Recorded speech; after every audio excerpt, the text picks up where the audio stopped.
함께 말씀 보겠습니다. 로마서 1장 3절에서 4절 말씀입니다. 로마서 1장 3절에서 4절 말씀 우리 함께 읽겠습니다. 그의 아들에 관하여 말하면 육신으로는 다윗의 혈통에서 나셨고 성결의 영으로는 죽은 자들 가운데서 부활하사 능력으로 하나님의 아들로 선포되셨으니 곧 우리 주 예수 그리스도시니라. 아멘. 복음이신 예수님에 대해서 바울이 간략하게 설명을 하면서요, 여러 내용들이지만 두 가지 분명하게 이야기를 하고 있는 것이죠. 혈통으로, 육신으로 오신 분이시고, 나아가서 하나님의 아들로 선포되신 분이시다. 하나님의 아들이시께서 완전하신 하나님과 완전하신 하나님으로 오신 유일한 중보자, 유일한 구원자가 예수 그리스도시다라고 소개하고 있는 그런 말씀인데요. 오늘 관련해서 하이델베르그 요리문답 36번 문답 함께 보도록 하겠습니다. 질문: 그분은 성령으로 잉태되사 동정녀 마리아에게서 나셨으며 라는 말로 당신은 무엇을 고백합니까? 답: 하나님의 영원하신 아들은 참되고 영원한 하나님이시며 여전히 참되고 영원한 하나님으로서 성령의 사역으로 동정녀 마리아의 살과 피로부터 참된 인성을 취하셨습니다. 그래야 그는 다윗의 참된 후손이 되고 모든 일에 그의 형제들과 같은 사람이 되셨으나 죄는 없으십니다. 사도신경에 이제 예수님에 대한 고백이죠. 나는 그 유일하신 아들 우리 주 예수 그리스도를 믿습니다 라고 고백하고 난 다음에 그 구체적인 내용이죠. 그는 성령으로 잉태되어 동정녀 마리아에게서 나시고 라는 부분에 대한 이제 성경적 이해 또는 가르침에 대해서 이제 쭉 정리해 설명하고 있는 건데요.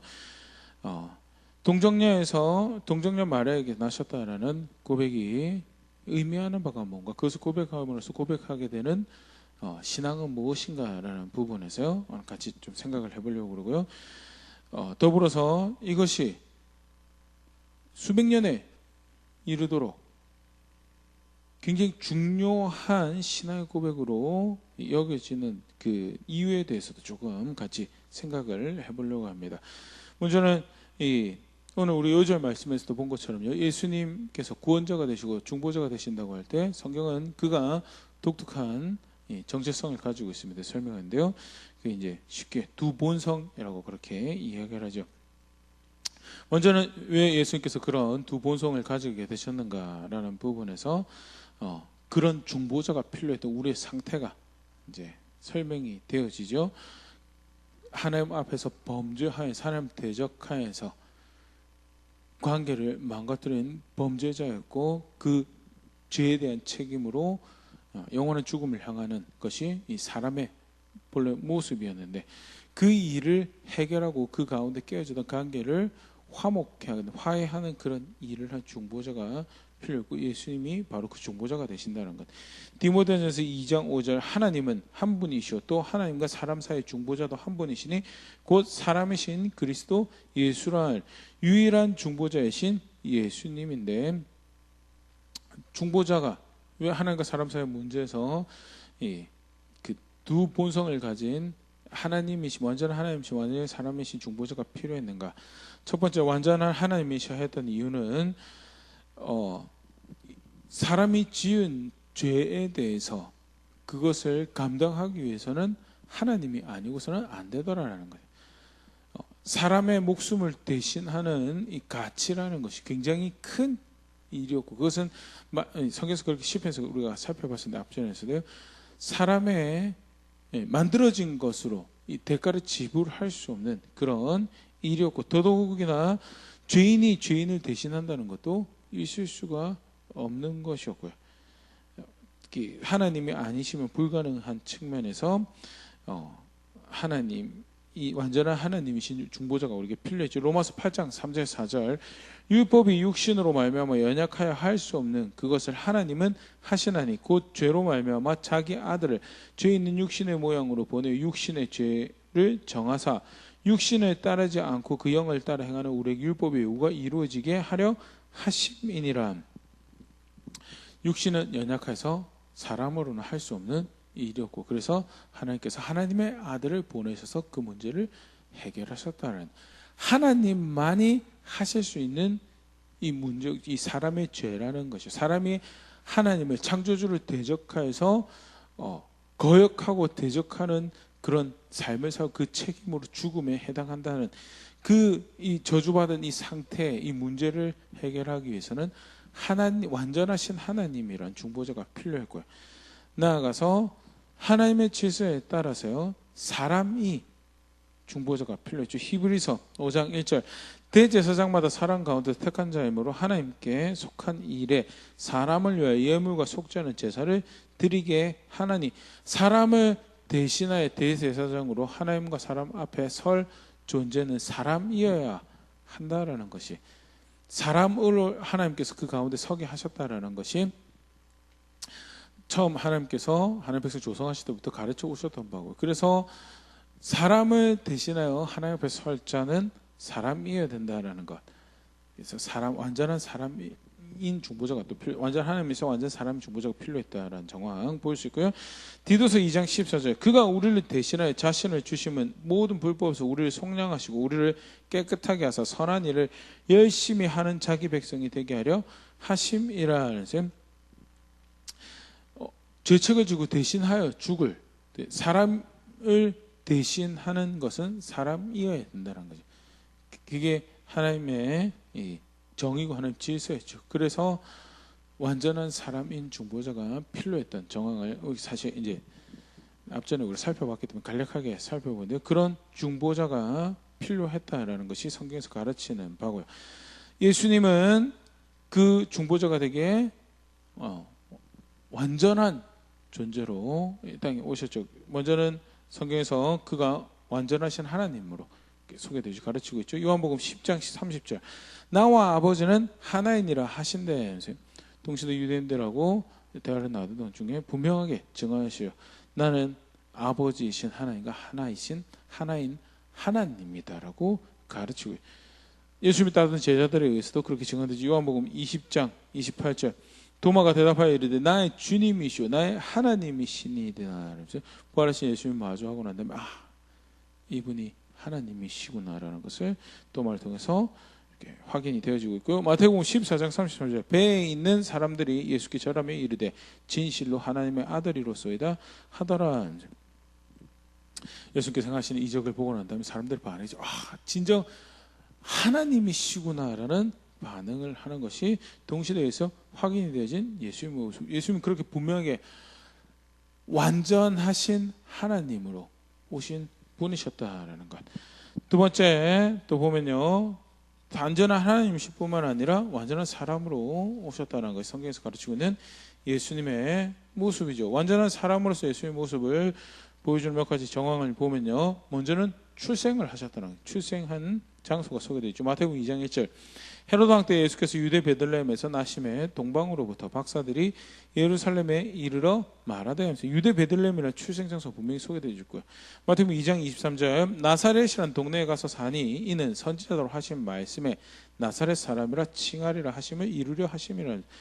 성장한 동네가 우리로 치면 이제 고향, 일종의 고향 같은 거죠. 출생 장소가 소개되어 있고 성장한 동네가 소개되어지고 있는 사람이다를, 분명한 완전한 사람으로 오신 분이 예수님이다. 그래서 오늘 오전에도 우리가 살펴봤지만 예수님 어린 시절이 성경에서 소개가 되어지고 있고요. 그리고 성장이라는 표현이 사용되어지고 있다. 누가복음 2장 52절, 예수는 지혜와 키가 자라가며 하나님과 사람에게 더욱 사랑스러워 가시더라.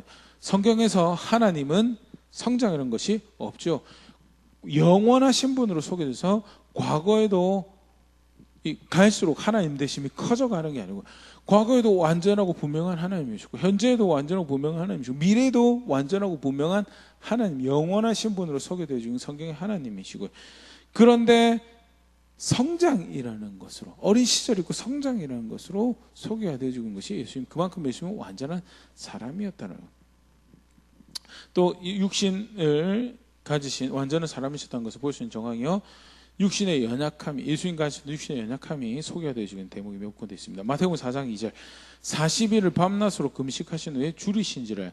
완전한 하나님이시기만 한다면 하나님은 배고프게도 하시고 배부르게도 하실 수 없는 이 존재죠. 완전하신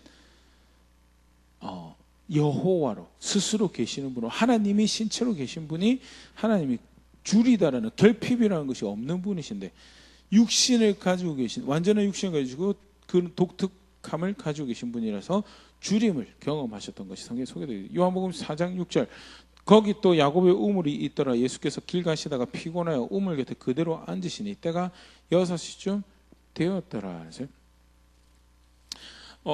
줄임이라는 결핍을 경험하실 뿐만 아니라 피곤하다라는 자원의 고갈로 인해서 피곤하다라는 것을 경험하시는 그런 연약한 육신을 가지신 분으로 소개돼 그렇게 분명하게 완전한 사람으로 이 땅에 오신 분이 예수님이시고 앞전에 살펴본 것이 완전한 하나님으로 오신 분이 예수님. 두 가지 본성을 다 가지고 계신 유일하신 완전한 중보자로 오신 분이 예수님이다라는 것이 성경에 가르쳐지고 있는 바인데요.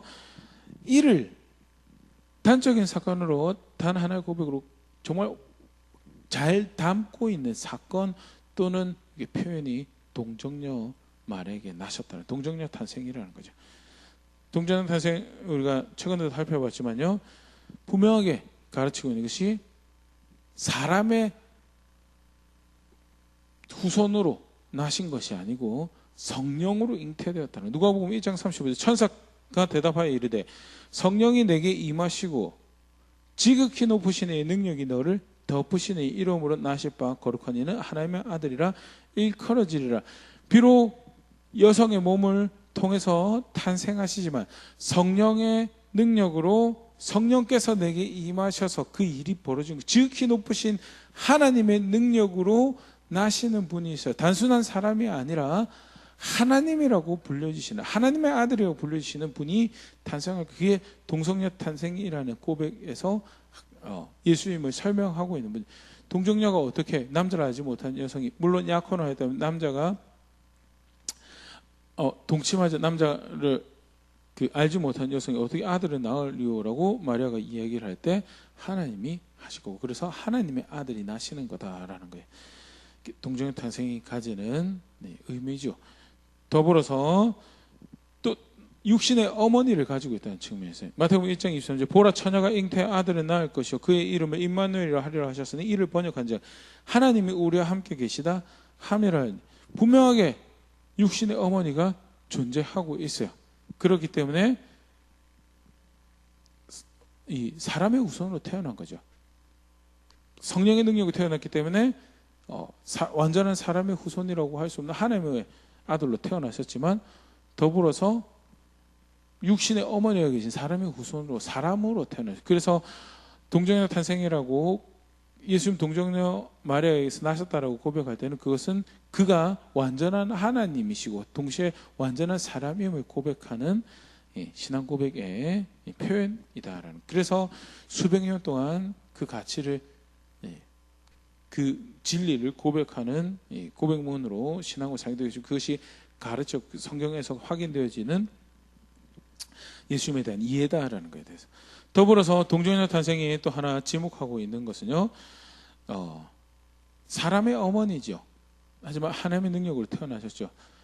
그리고 일반적으로 사람의 후손으로 태어난다고 할 때는 아버지가 육신의 아버지가 있고 육신의 어머니가 있고 그 가운데서 사람의 혈통을 쫓아서 태어난다. 그리고 그것이 가지고 있는 중대한 의미가 죄 가운데 태어난다는 거죠.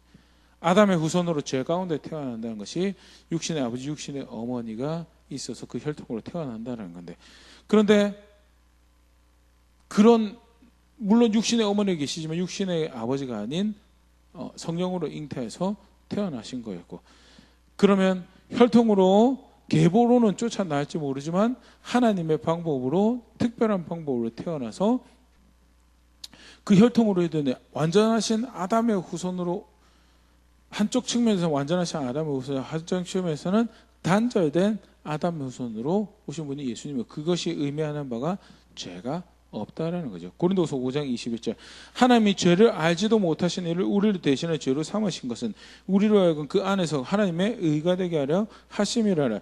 죄를 알지도 못하신 이로 존재하신 분이 그가 출생하시고 난 다음에 사시는 과정에서도 죄를 짓지 않으셨지만 오시는 모습 자체에서도 죄가 없으신 원죄, 그 아담의 죄와 그로 인해서 미쳐지는 죄의 저주, 죄책에 해당하는 멸망, 모든 것을 포함하는 그 표현이 이제 원죄라는 거가 있죠. 근데 그 원죄에서부터 자유로운 존재, 죄가 없으신 분으로, 그래서 모든 죄인을 대신할 수 있는 죄 없는 단 하나 유일한 중보자, 완전한 사람이면서 완전한 하나님이신 중보자라는 것을 고백하고 표현하는 일종의 표현이 뭐냐? 그게 동정녀 탄생이라는 거예요. 그래서 혈통에서도 다윗의 혈통으로 오셨죠. 다윗의 후손으로 오셨고 마리아, 요셉 다윗의 혈통으로 오신 분 맞죠. 그런데 그럼에도 불구하고 일반적인 사람의 방법으로 와서 그 아담의 후손으로 오셨는가? 그건 아니었다라는 것이 동정녀 탄생이라는 표현이고요. 그래서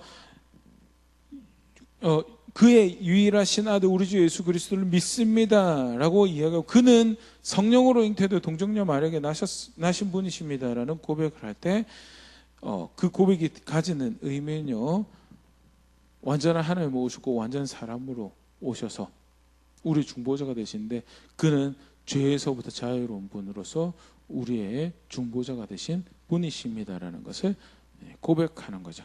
그래서 절대 타협할 수 없는 이제 모습이고요. 굳이 이 표현을 변경하고자 한다면 우리가 지금 오늘 살펴본 내용이 다 포함된 이 내용을 이제 삽입을 해야 되는 거죠. 그래서 이 일종 어떻게 보면 복잡해지고 더 이렇게 길게 이제 표현될 수 있는 것을 이제 함축적인 표현에 이제 담아낸 것이 동정녀 탄생이라는 동정녀 마리아에서 나타나는 표현이고요. 그런 신학적 의미를 가지고 단 표면적인 사건이 아니라 그런 신학적 의미를 가지고 사용된 거고요. 더불어서 표면적 사건이 가지고 있는 그걸 통해서 하나님께 성취하신 의미가 그런 거다라는 완전한 사람으로 보내시는 하나님 뜻을 이루신 거예요. 그리고 완전한 하나님으로 보내셔서 하나님 뜻을 이루시는 존재로 오신 분이죠. 그렇게 해서 죄가 없는 상황 가운데서 존재하신 분이 예수님이에요. 그렇게 해서 완전한 중보자가 되시는, 완전한 구원자가 되시는 분이 예수님이다라는 것.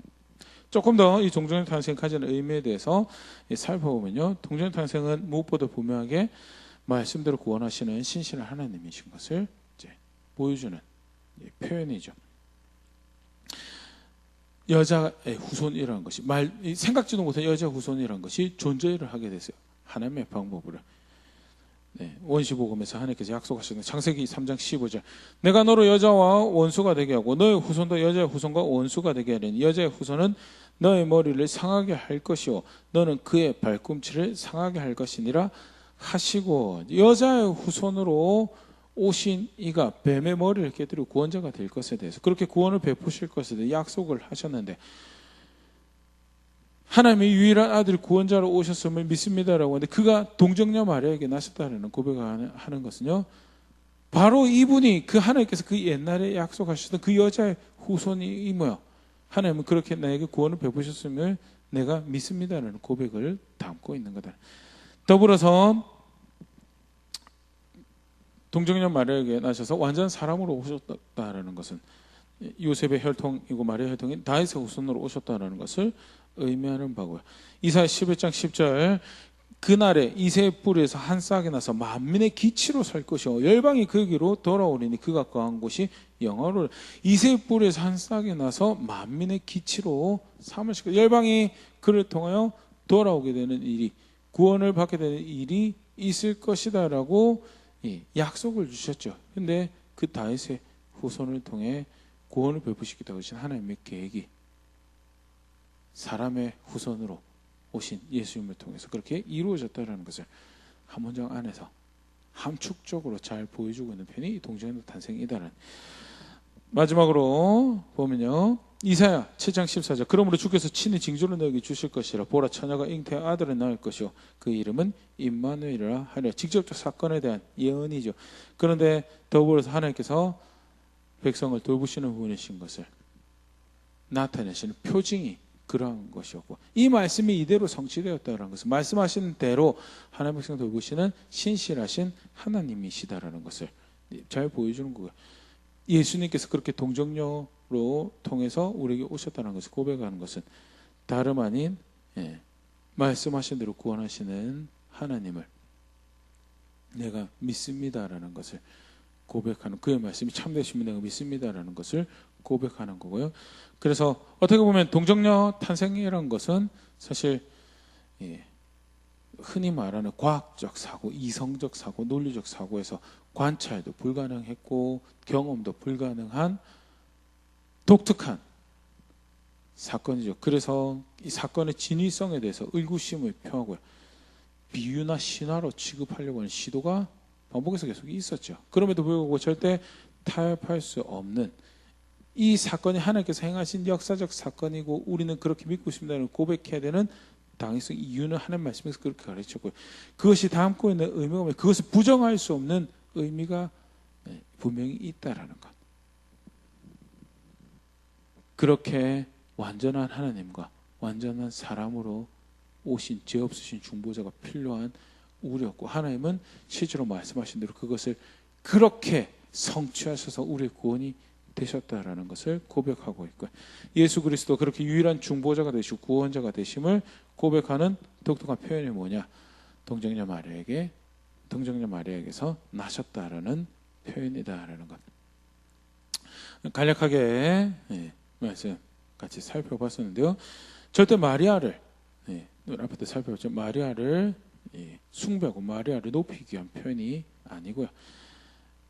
그 구원의 역사 가운데 예수님께서 가지셨던 구원자로서 중보자로서 독특한 정체성을 잘 담고 표현하고 있는 표현으로서 사용된 것이고, 나아가서 그것은 그렇게 구원을 베푸시겠다고 약속하신 하나님께서 얼마나 신실하신 분이신지, 그의 말씀이 얼마나 참된지를 내가 말씀하신 대로 그렇게 믿고 있습니다라는 것을 고백하는 신앙 고백의 내용이다라는 것. 간략하게 살펴봤는데 다시 한번 잘 정리할 수 있으면 좋을 것 같고요.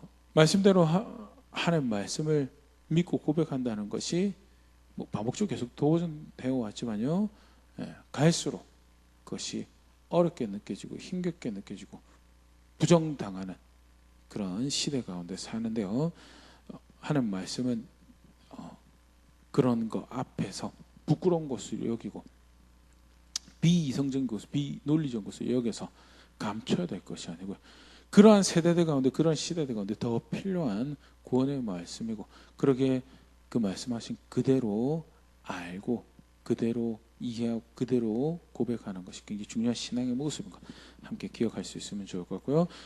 그렇게 유일하신 구원자를 알고 그 구원자를 통해서 하나님의 말씀이 구원인 것을 확인하신 하나님을 알고 우리가 그의 백성인 것을 고백해가는 자리에 있는 교회 될 수 있으면, 그렇게 자라가는 자리에 있는, 성숙해져가는 자리에 있는 우리 될 수 있으면 좋을 것 같습니다.